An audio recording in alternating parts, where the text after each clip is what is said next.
बड़ी खबर आ रही है सत्याग्रह में। मैनपुरी से बड़ी खबर है, जहां पर भाजपा को वोट देना एक व्यक्ति को महंगा पड़ गया। भाजपा को वोट देने पर सपा समर्थक ने गोली चला दी। पति को बचाने पहुंची पत्नी के पैर में गोली लग गई। फायरिंग के बाद मौके से वो सपा समर्थक फरार है। अभी खतरे से बाहर महिला की हालत बताई जा रही है। वहीं लखनऊ में यजदान बिल्डर्स की बनाई अवैध इमारत को लखनऊ विकास प्राधिकरण ने जमींदोज करना शुरू कर दिया है। लखनऊ के प्रयाग नारायण मार्ग रोड पर यजदान बिल्डर्स के अनाया अपार्टमेंट्स को दोबारा ध्वस्त करने की कार्रवाई शुरू हो गई। सोमवार को इमारत को गिराने के पहले दिन का काम पूरा हो गया। इमारत को गिराने के लिए मशीनों का इस्तेमाल किया जा रहा है। जर्जर किए जा चुके अपार्टमेंट को ध्वस्त करने की, पूरी तरह से जमींदोज करने की कार्रवाई हो रही है। मशीनें आप देख रही हैं, सामने मशीन लगी हुई है, वो ड्रिल कर रही है, खासकर उन पिलर्स को जिन पर ये पूरी इमारत टिकी हुई। इस रिहायशी इमारत का निर्माण यजदान बिल्डर्स ने किया था, लेकिन ये इमारत नजूल की जमीन पर खड़ी की गई थी, जिसके लिए बिल्डर ने प्राधिकरण से मंजूरी नहीं ली थी। चूना लगाने वाली कंपनी के आईपीओ में निवेश करके पैसे के नुकसान से आप डर रहे हैं? बेस्ट आईपीओ निवेश करना चाहते हैं? फ्रीडम ऐप को डाउनलोड करें, आईपीओ निवेश में एक्सपर्ट बने।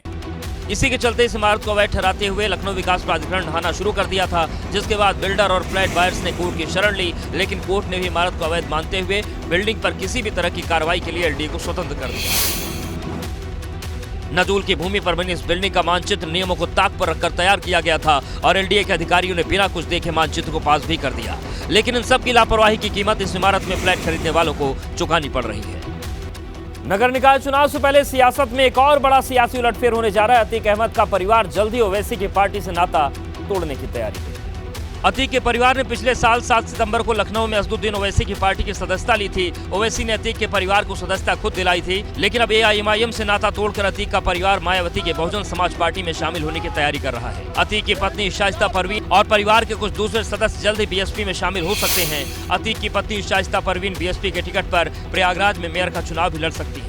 पुख्ता जानकारी के मुताबिक बाहुबली की पत्नी शाइस्ता परवीन जिस दिन औपचारिक तौर पर बीएसपी में शामिल होंगी, उसी दिन उन्हें प्रयागराज से मेयर का उम्मीदवार बनाए जाने का ऐलान भी कर दिया जाएगा। अतीक के परिवार के बदलते स्टैंड पर एआईएमआईएम के प्रदेश अध्यक्ष शौकत अली ने तीखी टिप्पणी की।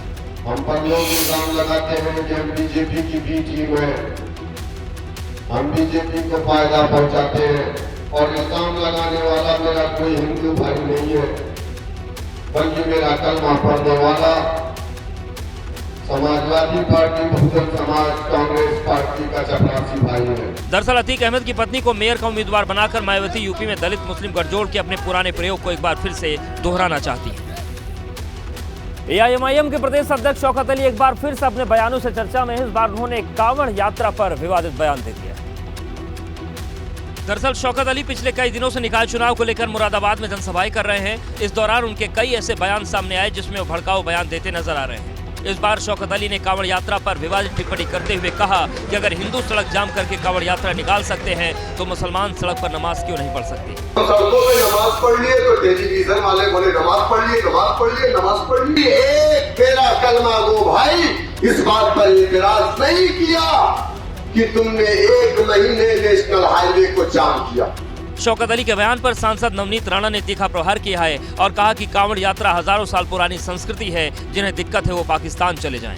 हम जिस देश में रहते हैं उसका नाम ही हिंदुस्तान है, और अगर हिंदुस्तान में हिंदू संस्कृति अगर अपने तरीकों से नहीं रहेगी तो क्या पाकिस्तान में रहेगी? मुझे लगता है जो संस्कृति कई हजार सालों से हमारा देश सेलिब्रेट करते आ रहा है, उस पे इन लोगों ने अगर भाष्य नहीं किया तो इनके लिए बहुत अच्छा रहेगा। जाहिर है निकाय चुनाव से पहले शौकत अली का सांप्रदायिक बयान सियासत की समझ से परे नहीं है।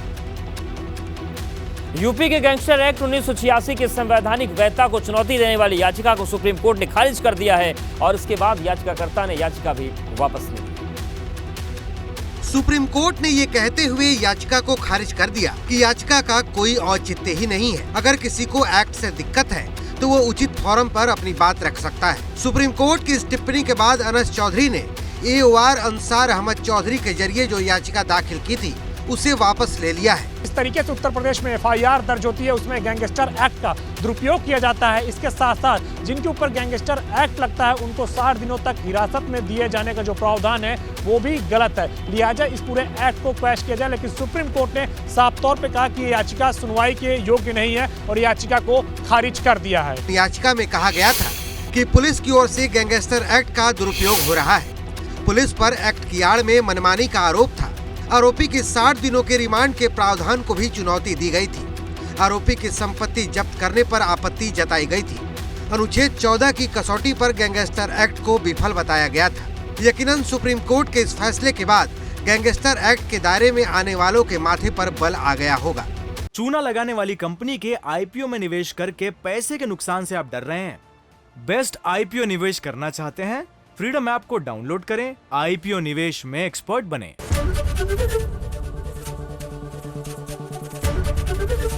एबीपी गंगा, खबर आपकी, जुबान आपकी।